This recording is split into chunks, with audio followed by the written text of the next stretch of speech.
J'ai jamais réalisé que j'étais championne de France.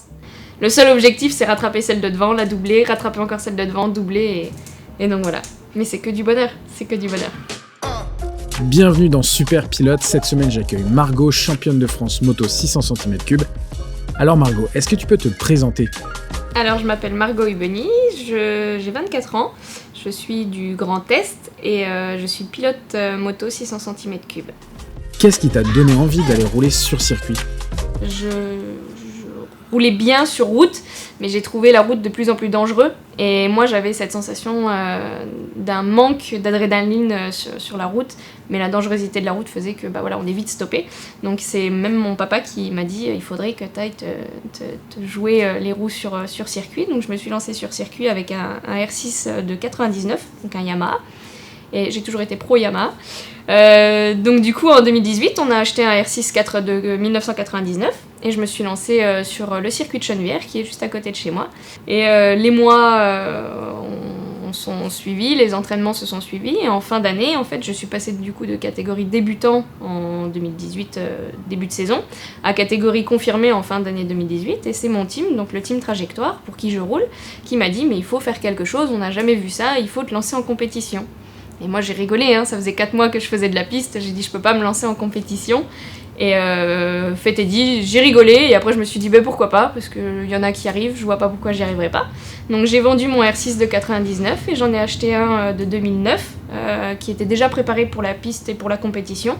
Donc qui était déjà plus ou moins aux normes des compétitions. Et puis je me suis lancée la fleur au fusil avec juste mes parents pour m'accompagner. Et on a tout découvert sur le tas, et voilà, j'ai commencé ma première année de compétition donc l'année dernière, en 2019, lors du championnat de France féminin.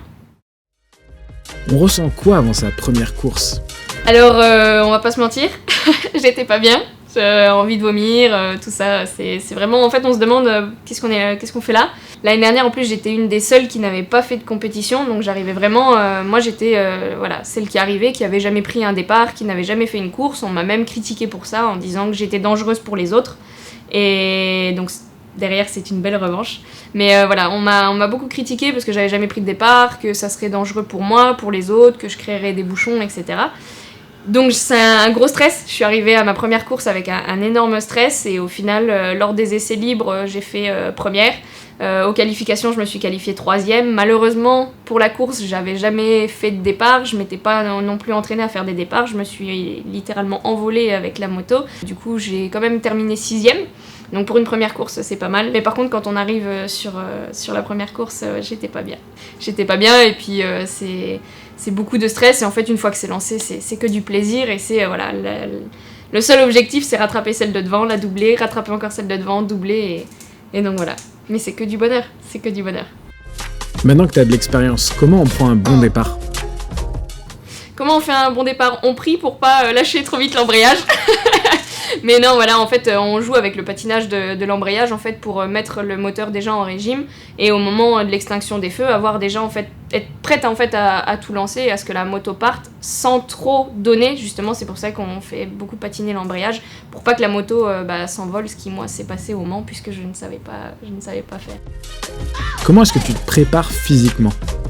C'est beaucoup d'entraînement physique à la salle de sport avec un coach. Donc je suis à peu près 5 jours sur 7 d'entraînement avec un régime alimentaire pas restreint parce que je suis pas non plus je suis pas championne du monde et voilà, j'aime bien me faire plaisir, j'aime bien manger, j'aime bien boire. Donc du coup mais avant les courses, j'essaye de faire un minimum attention pour moi quand j'arrive en course, ne pas me sentir lourde et être physiquement au top. Comment tu progresses sur la piste ? Alors j'ai un chrono, donc c'est ce qui s'appelle un Starlane. J'ai un chrono sur la moto qui enregistre tous mes tours. Donc tous les chronos, je vois en temps réel en fait ce que je viens de faire. Après, ce qui aide vraiment beaucoup, c'est con, mais c'est les photos. Les photos des photographes. En fait, on voit exactement là où on est passé, on voit notre position. Quel est ton plus grand échec ? Ici même sur le circuit Carole, au virage hôtel où en fait je coupe l'accélérateur et là je sens que la moto elle est en train de rendre l'âme, ça fait de la fumée, on me dit qu'il faut que je m'arrête, etc. Je m'arrête, la moto de toute façon cale, J'ai la moto qui part en feu, donc je vois ma moto en fait brûler sous moi, et en fait tu es impuissant, et du coup pour moi ça a été le plus gros échec parce que ma moto c'est ma pépette. Et comment est-ce que tu t'es relevé de cet échec ? Donc le moteur venait d'être refait cet hiver par un ami qui a une concession en Belgique, donc je n'ai aucun mal à dire que c'est Mario Cuper, et donc il m'a préparé le moteur. Ce moteur là donc a cassé au bout de 3 jours. La mécanique, comme on a dit, hein, un jour ça va, le lendemain ça va pas. Ce moteur a cassé à cause d'un autre défaut qui n'avait rien à voir avec le moteur. Et Mario me soutient énormément et ne m'a pas lâché dans cette histoire-là, donc je l'ai appelé. Il m'a dit pas de souci, il m'a dit tu me ramènes la moto, je t'en prête un.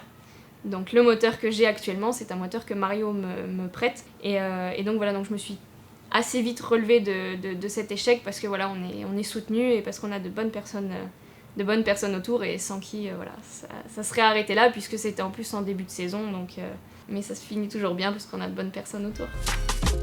Quand est-ce que tu as senti que tu pouvais remporter le titre ? Au Mans, j'ai fait 6ème, et là en fait je me suis rendu compte que pourtant pour une première course il y avait quelque chose à faire, parce que moi je visais milieu de tableau, à peu près 22e place. J'étais très contente avec ça, et en fait quand j'ai vu qu'aux essais je faisais première, au qualif je faisais 3ème, à la course 6ème, je me suis dit il y a quelque chose à faire, donc il y a quelque chose à creuser. Deuxième course, j'ai fait 3ème à Magny-Cours, et là je me suis dit ouais c'est bon, allez maintenant on va se battre, on va travailler sérieusement, on n'est pas là juste pour au final faire une course. Et donc 3ème course ici même à Carole, donc j'ai distancé de, je voudrais plus dire de bêtises, 26 ou 28 secondes la deuxième 600. Et c'est de là je me suis dit ouais, il y a quelque chose à aller chercher. Donc à Carole, donc là j'ai fini première. Et à la finale à l'Anneau du Rhin, du coup l'Anneau du Rhin j'étais allée rouler qu'une seule fois et c'était sous pluie, donc je ne le connaissais pas non plus. J'ai fait un très bon départ parce que du coup je les avais travaillés. La course a été très difficile parce que c'est le jour où il faisait 43 degrés, etc. La piste était très chaude, c'était très compliqué. Et là le physique en fait a fait toute la différence, et c'est pareil, j'ai distancé de plus de 36 secondes la deuxième 600, et donc après ça permet de terminer la course sans prendre de risques. Ça fait quoi d'être championne de France ? J'ai jamais réalisé que j'étais championne de France. J'ai jamais réalisé ça parce que, bah voilà, comme j'ai dit, j'ai commencé l'année d'avant. Voilà, on se dit, ok, tu montes sur la marche du podium, tu te dis, d'accord, bon, bah j'ai été la meilleure cette année, et ok, ça arrive vite, et en fait, on réalise pas. On réalise vraiment pas, c'est, voilà, du jour au lendemain, j'étais rien, et je suis devenue championne de France, et voilà, c'est top, et c'est une belle revanche par rapport aux critiques que j'ai pu avoir au début. Qui est une ou un super pilote pour toi ? Moi, mon idole, ça a toujours été Valentino Rossi. Après, il y a Johann Zarco, Fabio Quartararo. Et après, il y a les pilotes les plus proches. Moi, je vois encore maintenant, je vois surtout maintenant, aujourd'hui, par exemple, mon conjoint, c'est une source d'inspiration. Et pour terminer, quel conseil tu donnerais aux débutantes ou aux débutants qui voudraient se lancer sur la piste ? Moi, j'ai qu'un mot, c'est fonce. Fonce parce que je pense que je suis un bon exemple de, voilà, tu t'arrives avec 0 bagage, ben tu prends ton cerveau, tu le poses à côté, tu débranches et tu te fais plaisir en fait. Donc fonce, là